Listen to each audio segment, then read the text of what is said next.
Hi friends, welcome to Bhavani kitchen. ఇవాళ మన special sweet వచ్చేసి మడత కాజా. ఎంతో టేస్టీగా జ్యూసీగా షాప్లో చేసినట్టుగా పర్ఫెక్ట్గా ఎలా చేయాలో పక్క కొలతలతో చూపిస్తాను.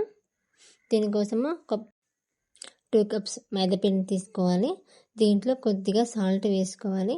ఏ స్వీట్ కానీ సాల్ట్ అనేది స్వీట్ని చాలా టేస్టీగా ఉంటుంది. దీంట్లో కొంచెం సోడా వేసుకోవాలి. అలాగే దీంట్లో ముందుగా వేడి చేసి పెట్టుకున్న నెయ్యిని వేసుకొని మొత్తం కలుపుకోవాలి. నెయ్యి అనేది సరిపోకుండా ఇంకా కొంచెం యాడ్ చేసుకోవాలి. మొత్తం కలుపుకొని పిండి అనేది ఇలా ముద్దలాగా రావాలి.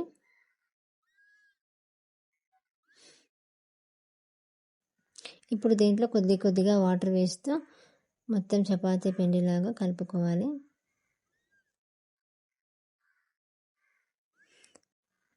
చూసారుగా పిండి అనేది ఇలా సాఫ్ట్గా ముద్దలాగా ఇలా ప్రెస్ చేసుకుంటే చేతికి అనేది తగలకుండా కలుపుకొని క్లోజ్ చేసి 10 నిమిషాలు పక్కన పెట్టుకోవాలి.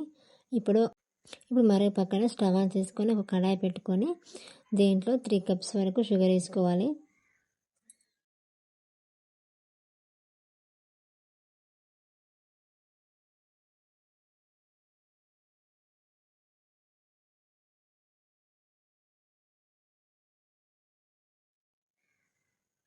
నేను ఇక్కడ 2 కప్పుల మైదా పిండికి 3 కప్పుల షుగర్ తీసుకుంటున్నాను. మీకు ఇంకా కొంచెం స్వీట్ కావాలంటే ఇంకా ఒక హాఫ్ కప్ ఎక్కువ వేసుకోండి. దీంట్లో షుగర్ అనేది మునిగేదాకా వాటర్ పోసుకోవాలి. అలాగే దీంట్లో ఒక 5 యాలకులు తీసుకొని కచ్చాపచ్చాగా దంచుకొని పక్కన పెట్టుకోవాలి.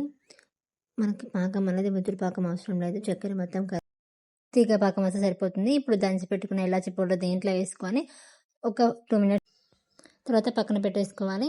ఇప్పుడు మనం ముందుగా తడుపుకున్న పిండిని కొద్దిగా తీసుకొని బాల్ లాగా చేసుకొని చపాతీలాగా పొడి పిండిని వేసుకొని తాల్చుకోవాలి.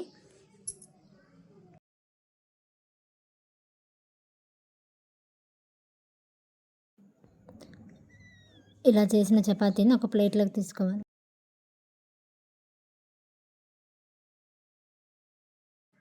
మిగతా పిండి కూడా అంతే అలాగా బాల్ చేసుకొని పొడి చపాతీలాగా చేసుకొని పక్కన పెట్టుకోవాలి. ఇప్పుడు చేసిన చపాతీకి నెయ్యి రాసుకొని మొత్తం నెయ్యి అంతా అప్లై చేసుకోవాలి. ఇలా మొత్తం స్ప్రెడ్ చేసినాక దీనిపైన పొడి పిండిని చల్లుకుంటూ మొత్తం అప్లై చేయాలి.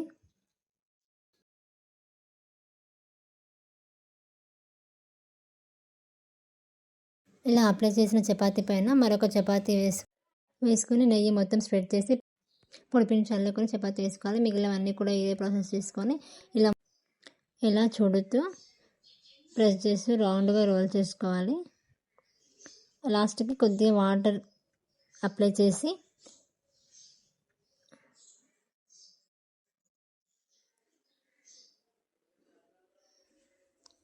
ఇలా ప్రెస్ చేసి పెట్టేసి మరొకసారి రౌండ్గా ఇలా తిప్పుతూ రోల్ చేయండి.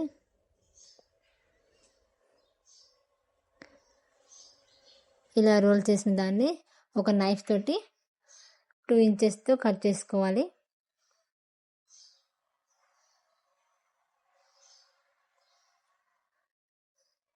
ఇలా కట్ చేసిన వాటిని ఇలా ఏలుతో ప్రెస్ చేసి ఇలా రోల్ చేసుకోవాలి.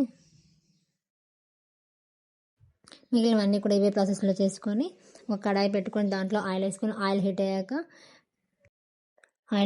ఈ కాజాలను వేసుకొని ఫ్రై చేసుకోవాలి.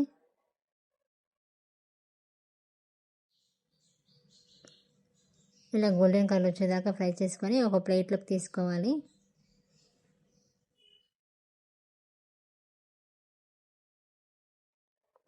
కాజాలు వేడిగా ఉన్నప్పుడే పాకంలో వేసుకోవాలి. ఇలా పాకంలో ఇలా వేసిన కాజాలను ఒక 10 నిమిషాల పాటు ఉంచి తర్వాత ఒక ప్లేట్లోకి సర్వ్ చేసుకుంటే స్వీట్గా కాజా రెడీ అయిపోయింది. చూసారు కదా ఎంత బాగుందో, షాప్లో కొన్నట్లుగానే ఉంది. మీరు కూడా మీ ఇంట్లో ఒకసారి ట్రై చేసి చూడండి ఎలా వచ్చిందో. కామెంట్ చేసి షేర్ చేసి నా ఛానల్ సబ్స్క్రైబ్ చేసుకోండి. Thank you watching.